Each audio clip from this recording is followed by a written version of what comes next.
Welcome back to Behind the Headlines. Missouri's Governor Mike Kehoe proposed putting $50 million into the scholarship program that is known as Mo Scholars for private school and homeschooled students.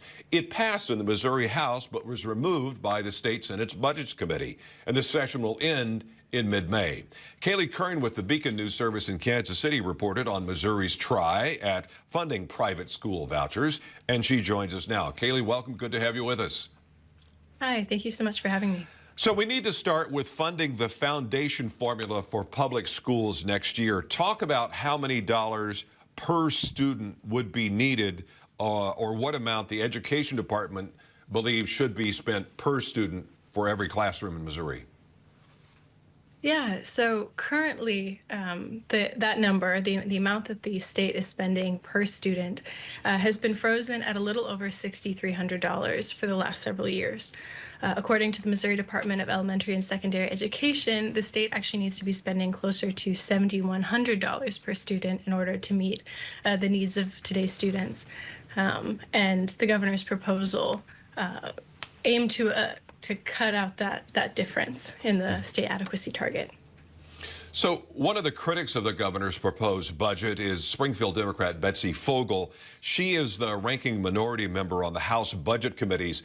What are her concerns, and where did she try to get this money moved? Yeah, Representative Fogel said that she was concerned that for the first time, the governor was both trying to underfund the public school system while also trying to send some money, for the first time, to private schools as well as homeschooled students. And she had said that the selectivity of the private schools made them contrary to the mission of American public education. And so she tried to move that $50 million from the Mo Scholars program back over to the foundation formula, but her amendment was shot down with only one Republican voting with her and other Democrats.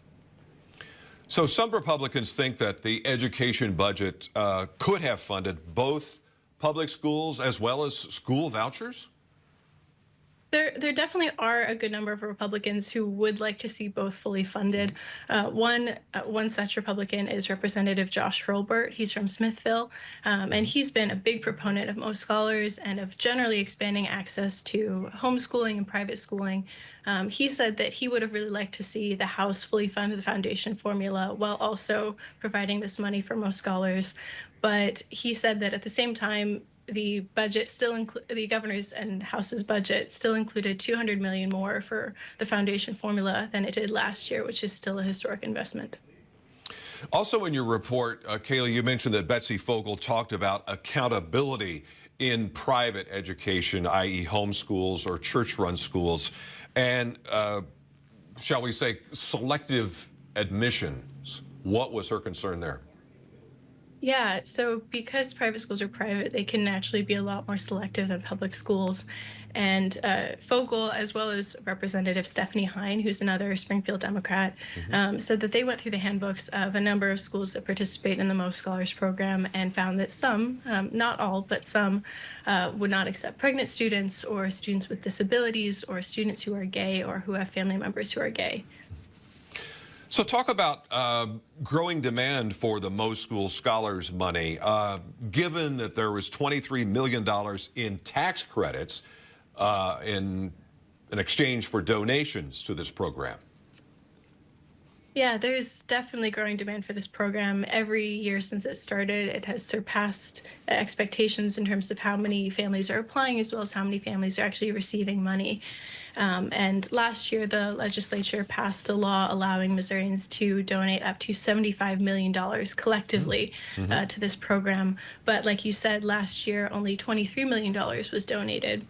And so while that is not enough to keep up with the actual demand, it is enough to keep up with the program's projected goals for the next couple of years.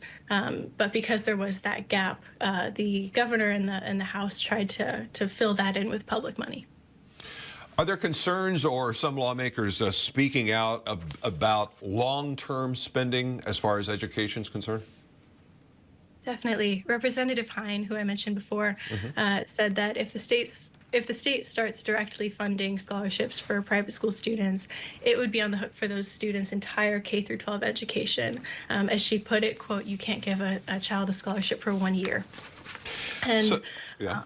Go ahead. sorry. On top of that, if Republicans in the legislature fulfill their promise to eliminate the state's income tax, that would nullify these tax credits that the program is currently funded by, and the state would therefore be on the hook for the entire cost of the program.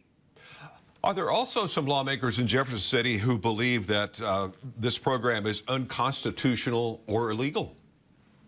Yeah, a lot of Democrats have raised concerns that this would be unconstitutional because in Missouri's Constitution there's a section called the Blaine Amendment that prohibits public funding for religious institutions, and that explicitly includes schools as well. So some say that that could violate the Constitution by sending this money directly to private schools. But proponents of the program say that it wouldn't be a violation because the money would be going to parents first, who could then choose to use it on tuition for their private school or also for things like tutoring or technology. So with not much time left in the session, I think we're looking at a May 16th adjournment in Jefferson City. What might we see with all of this? Yeah, so the legislature has actually till May 9th to get the budget completed, Okay. one week before they finish with everything. And the budget process is still ongoing. Like you said, it was removed. This provision was removed by the Senate Budget Committee, and so everything still has to be figured out in the actual body of the Senate. It's somewhat unlikely that proponents of the Most Scholars program will be able to get the funding back in and passed by both houses. So this looks like it might be the end of this debate for the time being. All right, we will leave it there for now. We've been talking with Kaylee Kern with the Beacon News Service in Kansas City. You can see Kaylee's articles online and on social media, as well as this conversation at KY3.com, the KY3 News app, also streaming on Roku, Fire Stick, and Apple TV+. Kaylee, thanks very much. A pleasure to meet you, and we look forward to having you back. Thank you so much for having me.